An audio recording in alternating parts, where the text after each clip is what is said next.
আসসালামু আলাইকুম।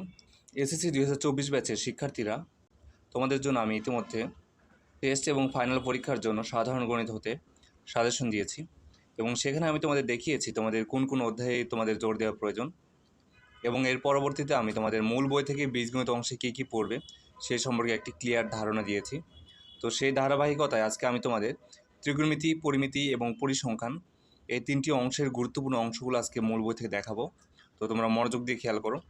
তো আশা করি এই লেকচারটি তোমাদের অনেক বেশি উপকারে লাগবে। তো তোমরা জানো তোমাদের ত্রিকোণমিতি এবং পরিমিতি এই অংশ হতে 3টি প্রশ্ন করা হয় এবং এখানে তোমাদের অধ্যায় রয়েছে 3টি।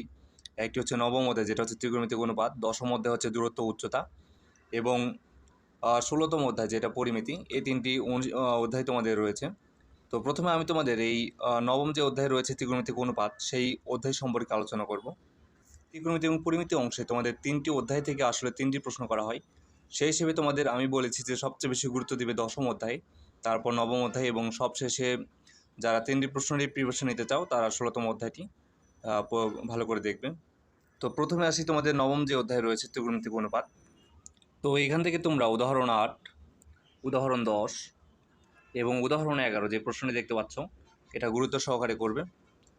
এই উদাহরণ 11 এই প্রশ্নটি তোমাদের সবচেয়ে বেশি বোর্ডে এসেছে এই অনুশীলনী থেকে।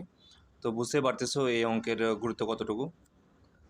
এরপর অনুশীলনী 9.1 থেকে 5 নং, 8-এর 1, 2, 15, 16, 18, 19, 20, 21।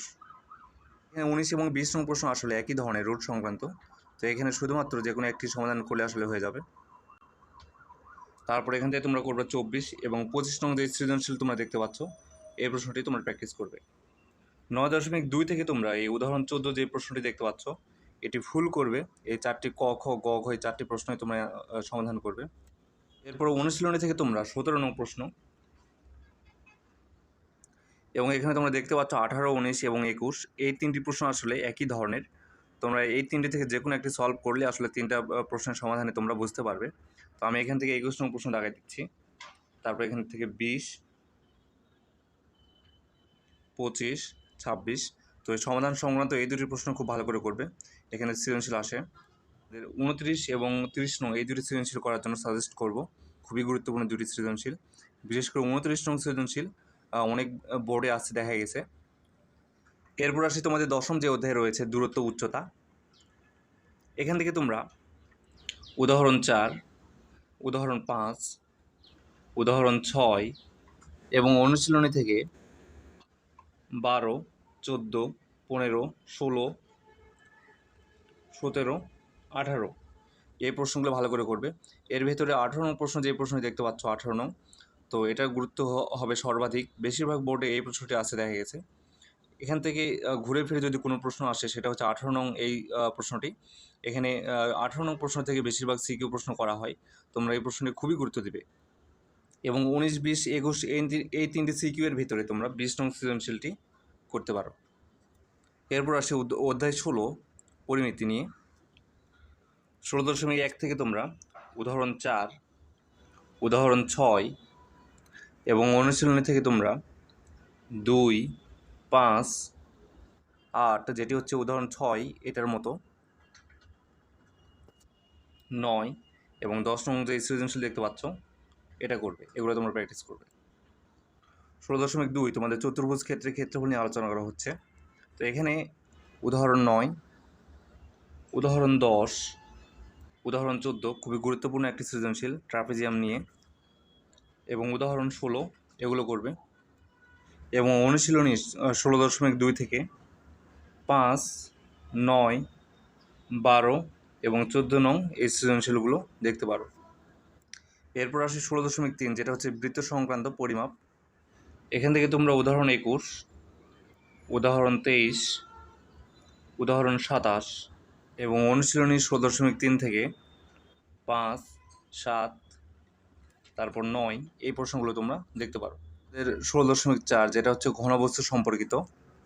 তো এখান থেকে তোমরা উদাহরণ 31 যে সৃজনশীল দেখতে পাচ্ছ এটা অবশ্যই করবে। এরপর উদাহরণ 33 এবং অনুশীলনী 16.4 থেকে 12, 17, 18 এবং 19 এই সৃজনশীলগুলো দেখতে পারো। তো এই গেল তোমাদের মোটামুটি ত্রিকোণমিতি এবং পরিমিতি অংশের আলোচনা। এরপর আমি তোমাদের 17তম যে অধ্যায় রয়েছে পরিসংখ্যান, সেখান থেকে গুরুত্বপূর্ণ অংশ বলবো। তো পরিসংখ্যান থেকে তোমরা জানো যে 2টা প্রশ্ন হয় এবং একটা প্রশ্ন অ্যান্সার করতে হয়, এবং এখান থেকে প্রশ্ন কমন পাওয়া হচ্ছে সবচেয়ে সহজ, কারণ এখান থেকে মাত্র কয়েকটা টপিক, যেমন গড়, মধ্যক, প্রচুরক নির্ণয় এবং গণসংখ্যা, বহুভুজ, অজীব রেখা এবং আয়তলেখ, এই 6টি টপিক থেকে তোমাদের ঘুরে ফিরে এখান থেকে যত ধরনের প্রশ্ন আছে সব করা হয়। তো তোমরা এই 6টি টপিক সম্পর্কে যদি ক্লিয়ার ধারণা তোমরা রাখতে পারো, তাহলে অবশ্যই এখান থেকে প্রশ্ন তোমরা কমন পাবে। তো এখান থেকে তোমরা উদাহরণ 12, উদাহরণ 13 এবং অনুশীলনী 17 থেকে 12 নং প্রশ্ন, 14 নং প্রশ্ন, এগুলো তোমরা গুরুত্ব সহকারে করতে পারো। তো আশা করি এই 3টি বিভাগ থেকে তোমরা গুরুত্বপূর্ণ প্রশ্নগুলো অনুধাবন করতে পেরেছ। তো এর পরবর্তীতে আমি তোমাদের জ্যামিতি অংশ নিয়ে আলোচনা করব। তো কারো কোনো প্রশ্ন থাকলে অবশ্যই কমেন্টে জানাবে। তো আজকে এ পর্যন্তই, সবাইকে আসসালামু আলাইকুম।